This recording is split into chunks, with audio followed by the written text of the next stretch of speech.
Once a man walked through the forest, carrying a large bag of stones on his back. His face was pale, his breath heavy, and his steps slow. As he struggled to move forward, he saw a monk sitting peacefully under a tree. The monk watched him with kind eyes and asked, "Why are you carrying so many stones?" The man replied, "These are my burdens. I can't let them go. If I do, who will carry them?" The monk smiled and said, "What if I told you that letting go of these stones wouldn't make you weaker, but stronger? Try putting them down." Though hesitant, the man placed the bag on the ground. Instantly, he felt a rush of relief. His back straightened, his breath deepened, and he realized how much lighter and freer he could be without the unnecessary weight. This story, simple yet profound, speaks directly to our burdens, not physical stones, but habits that weigh heavily on our minds.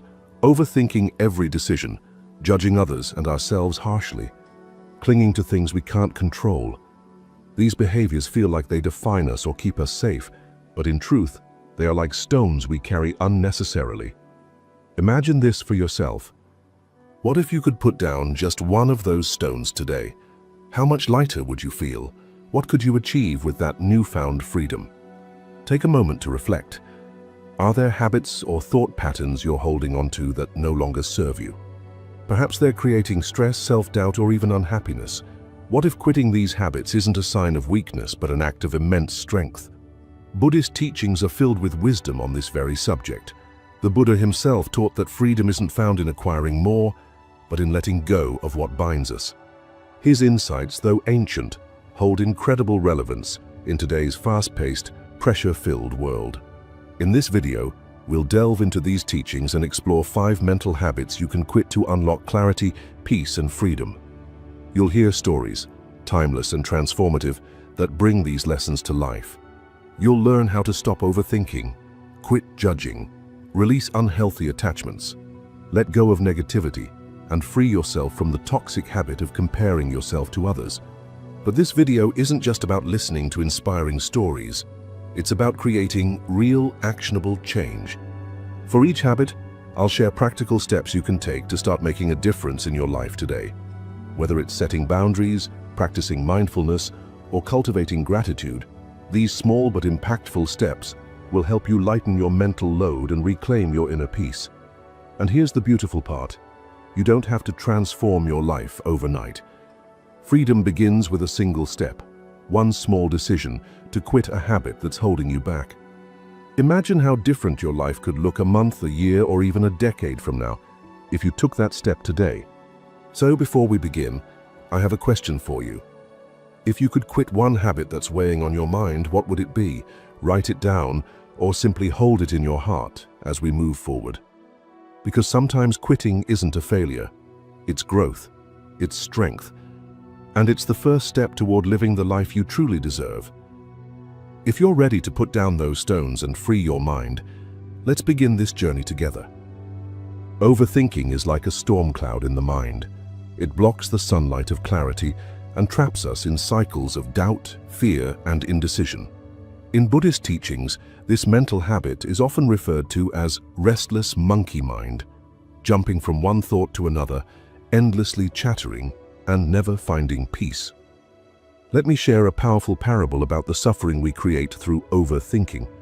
A student once asked the Buddha, "Why do I feel so much pain and suffering in my life?" The Buddha replied, "Imagine being struck by an arrow. It hurts, doesn't it?" The student nodded. "Now imagine being struck by a second arrow, right in the same spot.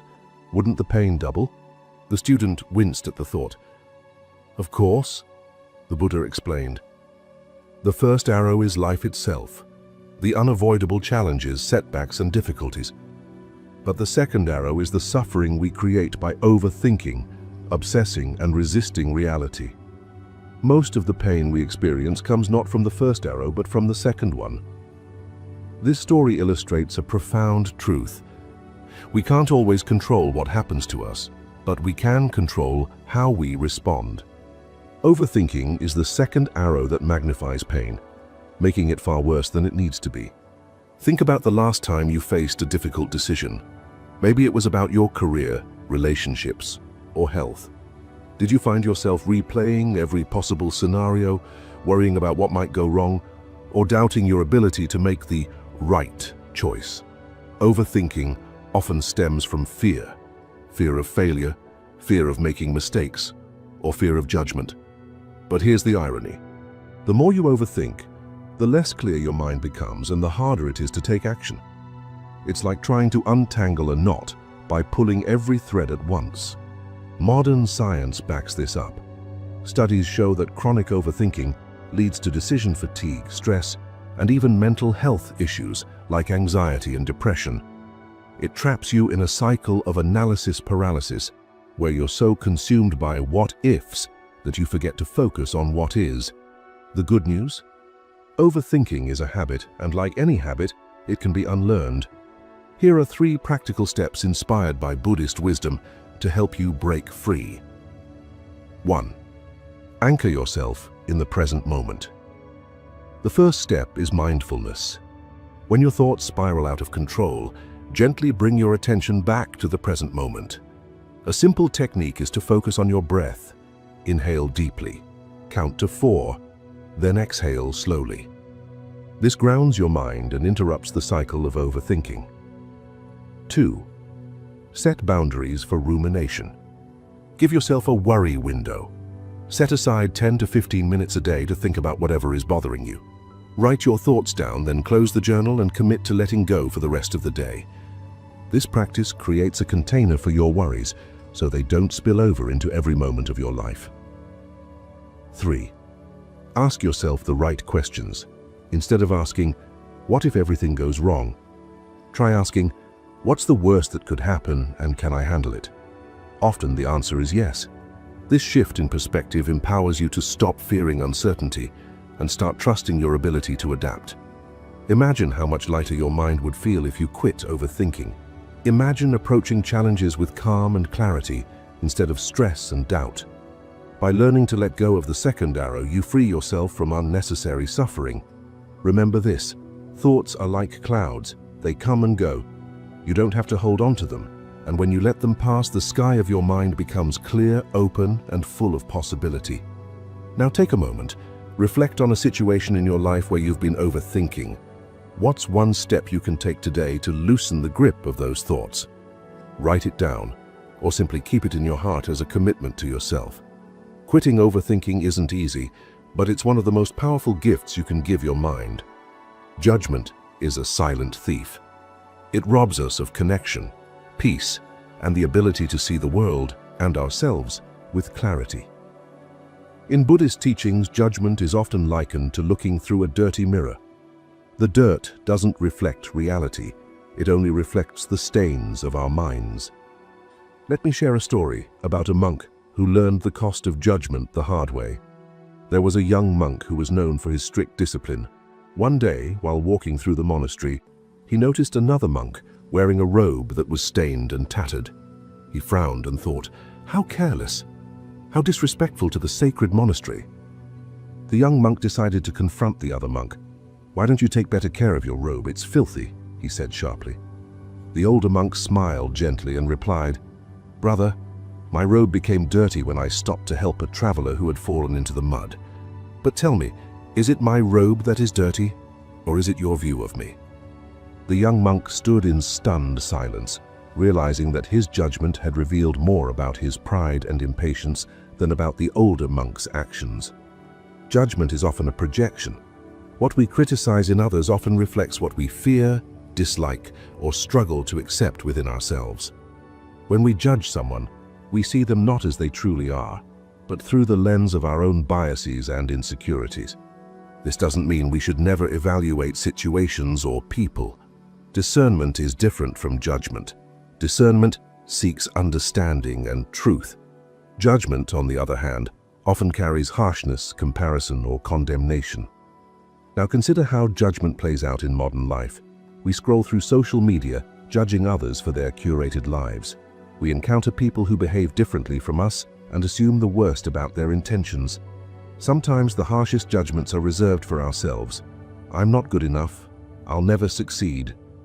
This constant stream of judgment creates division, fuels negativity, and keeps us trapped in cycles of blame and self-doubt.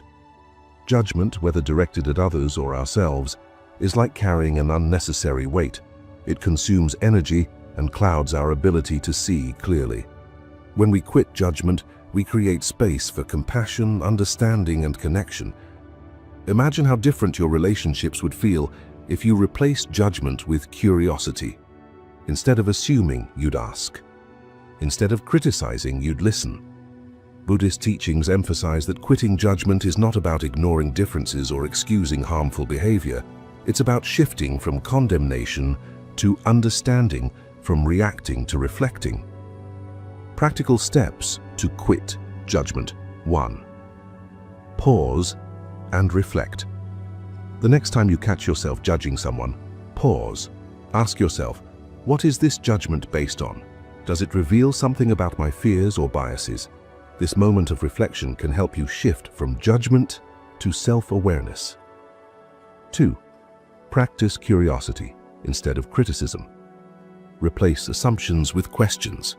For example, instead of thinking, "Why is this person so rude?" ask, "What might they be going through right now?" This small shift opens the door to empathy and compassion. 3. Address self-judgment with kindness. Pay attention to how you speak to yourself. Are your inner thoughts filled with criticism? Replace self-judgment with affirmations like, "I'm doing my best," or "I'm worthy of compassion." The kindness you show yourself will naturally extend to others. 4. Engage in loving-kindness meditation, metta. Spend a few minutes each day silently sending goodwill to yourself and others. Repeat phrases like point 1, "May I be happy. May I be free from suffering." Point 2, "May others be happy. May they be free from suffering." This practice helps dissolve the barriers that judgment creates. When you quit judgment, you free your mind to experience life as it truly is, not filtered through criticism or bias. You create space for deeper understanding, richer connections, and inner peace. Take a moment to reflect. Who or what have you been judging lately? What if instead of judging, you chose to understand? By letting go of judgment, you don't lose anything. Instead, you gain a lighter heart and a clearer mind. And perhaps, like the young monk in the story, you'll find that the dirt you thought you saw was never real. It was only a reflection of the mind's stains. Attachment is often mistaken for love, security, or success. But in Buddhist teachings, attachment is one of the primary sources of suffering. It's the clinging to things, people, or ideas as if they're permanent, when in reality, everything is fleeting. Here's a story from the Buddha that perfectly illustrates the dangers of holding on too tightly. One day, the Buddha told his disciples about a man who needed to cross a wide and dangerous river. After much effort, the man built a raft from branches, tying them together with vines. With this raft, he was able to safely reach the other side. Once across, the man thought, "This raft saved my life. I should carry it with me wherever I go." And so, he hoisted the heavy raft onto his back and began walking through the forest. The Buddha asked his disciples, "What do you think? Is the man wise to carry the raft now that it has served its purpose?" The disciples replied, "No, Lord. The raft was useful for crossing the river, but it is no longer needed." The Buddha explained, "Just as the man should leave the raft behind, we too must let go of attachments once they no longer serve us. Carrying them only creates unnecessary suffering." Attachment can take many forms. Point 1. Material possessions. Clinging to items for status or security. Point 2. People. Becoming overly dependent on relationships or fearing their loss. Point 3. Beliefs. Rigidly holding onto ideas even when they limit growth. At its core, attachment arises from the illusion that we can control or own something permanently. But life is impermanent. Everything changes. Possessions break, relationships evolve, and beliefs shift. Holding on tightly to what is temporary only leads to fear, disappointment, and pain. Think about the stress that comes with attachment. Maybe it's the anxiety of losing a prized possession, the heartbreak of a relationship ending, or the frustration when life doesn't go as planned. The attachment also traps us in a cycle of more. We chase after possessions, achievements, or validation, believing they'll bring happiness. And while they might bring temporary joy, the satisfaction fades, leaving us wanting more. This endless cycle is called samsara in Buddhism, a state of suffering fueled by craving and clinging. It's important to understand that quitting attachment doesn't mean giving up everything you love. Instead, it's about changing your relationship with the things and people in your life. Non-attachment doesn't mean indifference. You can deeply love someone or appreciate something while recognizing that it's impermanent. This mindset allows you to enjoy life fully without fear of loss. Practical steps to quit attachment. 1. Practice gratitude for the present. Instead of clinging to what you have, appreciate it while it's here. Gratitude shifts your focus from fear of loss to the joy of the moment. Point 1. For example, when spending time with a loved one, remind yourself, I'm grateful for this moment. 2. Meditate on impermanence. In Buddhism, reflecting on anicca, impermanence, helps dissolve attachment. Visualize how everything in life, objects, relationships, even your emotions, flows like a river, constantly changing. This practice teaches you to embrace change rather than resist it. 3. Let go of clutter. Both physical and emotional clutter create attachment. Start small. Donate items you no longer use. Journal to release unresolved feelings or ideas that no longer serve you. 4. Shift your focus to experiences, not things. Material possessions are impermanent, but experiences create memories that last. Instead of chasing after the latest gadgets or trends, invest in meaningful experiences with people you care about. 5. Detach with compassion. If a relationship or situation no longer serves you, it's okay to let go. Detachment doesn't mean closing your heart. It means allowing yourself and others the freedom to grow. Imagine how much lighter your life would feel if you quit attachment. You'd no longer fear losing what you have or obsess over gaining more. Instead, you'd live fully in the present, appreciating each moment without clinging to it. Take a moment to reflect. Is there something in your life that you're holding on to too tightly? A possession, a relationship, or even an idea? What would happen if you let it go? By quitting attachment, you make space for freedom, peace, and clarity. Just like the man in the story, you leave the raft behind, not because it wasn't valuable, but because it's no longer needed for your journey forward. Negativity and complaining are like weeds in a garden. Left unchecked, they take over, choking out the possibility of joy and gratitude. In Buddhist teachings, negativity is often linked to dukkha, the dissatisfaction that arises when we resist reality as it is. Complaining, in turn, amplifies this dissatisfaction, pulling us deeper into a cycle of frustration and unhappiness. Here's a story from Buddhist wisdom about how negativity can blind us to the beauty in our lives. A young monk joined a monastery with high hopes of finding peace and enlightenment, but soon he began to complain about everything. The food was too plain, the temple too cold, the prayers too long. He even complained about the other monks, finding fault in their habits and actions. One day, the head monk gave the young monk a bag of salt and asked him to mix a handful into a glass of water. "Now drink," the head monk said. The young monk took a sip and immediately spat it out. "It's too salty," he exclaimed. The head monk smiled and led him to a nearby lake. "Now take the same handful of salt and throw it into the lake." The young monk did as he was told. The head monk said, "Now drink from the lake." The monk bent down, took a sip and said, "It's fresh and cool." The head monk explained, "The salt is like negativity. When your mind is small, even a little negativity can overwhelm it. But when your mind is vast, like the lake, the same negativity becomes insignificant. Expand your mind and your suffering will diminish." Negativity is a trap. It narrows our focus, causing us to dwell on what's wrong while ignoring what's right. Over time, this habit affects our health, relationships, and overall outlook on life. Think about the last time you were stuck in a cycle of complaining.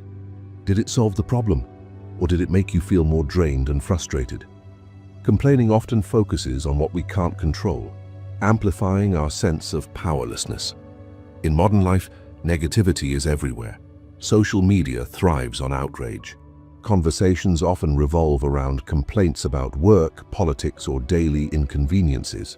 While it's natural to feel dissatisfied at times, constantly feeding negativity only deepens our suffering. Imagine a life where you no longer dwell on the negative. Instead of focusing on what's missing, you see what's present.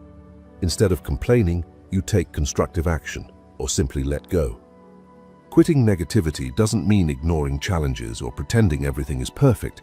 It means changing your perspective to focus on solutions, gratitude, and growth. This shift not only transforms your inner world, but also radiates outward, improving your relationships and environment. Practical steps to quit negativity and complaining. 1. Practice gratitude. Daily. Gratitude is the antidote to negativity. Every morning or evening, take a moment to list 3 things you're grateful for. They don't have to be grand. Simple joys like a kind word, a warm cup of tea, or a sunny day are enough. Over time, this habit rewires your brain to notice the positive. 2. Reframe your thoughts. When you catch yourself complaining, pause and ask, Point 1. What's one good thing about this situation? Point 2. How can I learn or grow from this challenge? Reframing shifts your focus from problems to possibilities. 3. Limit negative influences. Pay attention to the conversations, media, and environments you engage with. Are they filled with negativity? If so, take steps to reduce your exposure. For example, unfollow accounts that thrive on drama or spend less time with people who constantly complain. 5. Adopt the No Complaints Challenge. Commit to going 24 hours without complaining. If you catch yourself slipping, start over. This exercise builds awareness and helps you break the habit of negativity. Over time, you'll find it easier to focus on constructive solutions. 5. Focus on what you can control. Complaints often arise from frustration over things we can't change. Instead of dwelling on the uncontrollable, direct your energy toward actions within your power. This mindset shift turns frustration into empowerment. When you quit negativity and complaining, your perspective expands like the lake in the story. Challenges no longer feel overwhelming, and you find it easier to appreciate the beauty in life, even during difficult times. Take a moment to reflect. What is one thing you often complain about? Is it something you can change? If not, what would happen if you simply let it go? By choosing gratitude over grumbling and solutions over complaints, you free your mind from the weight of negativity.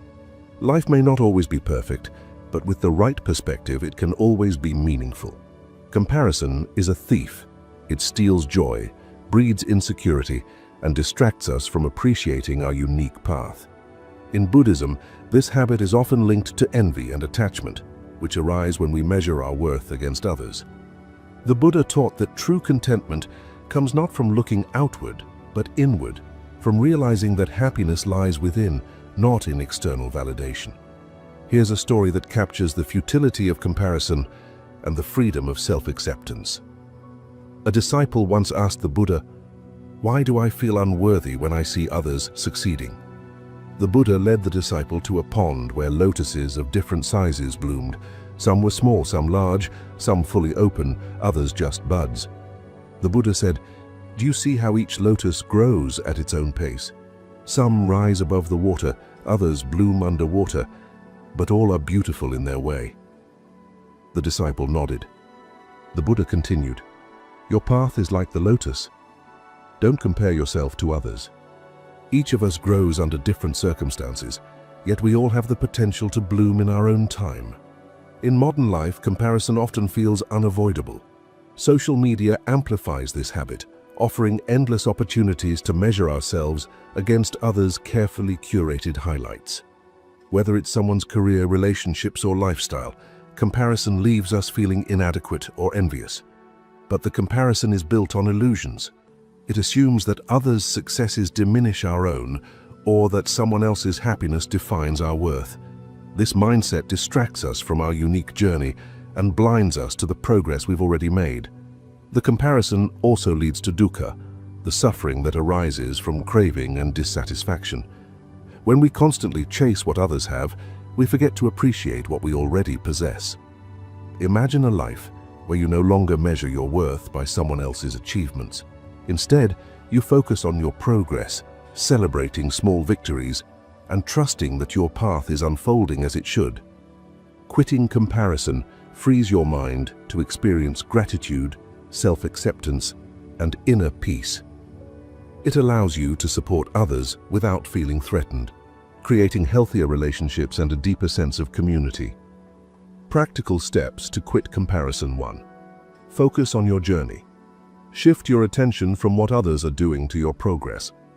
Regularly ask yourself, point 1, what have I achieved this week?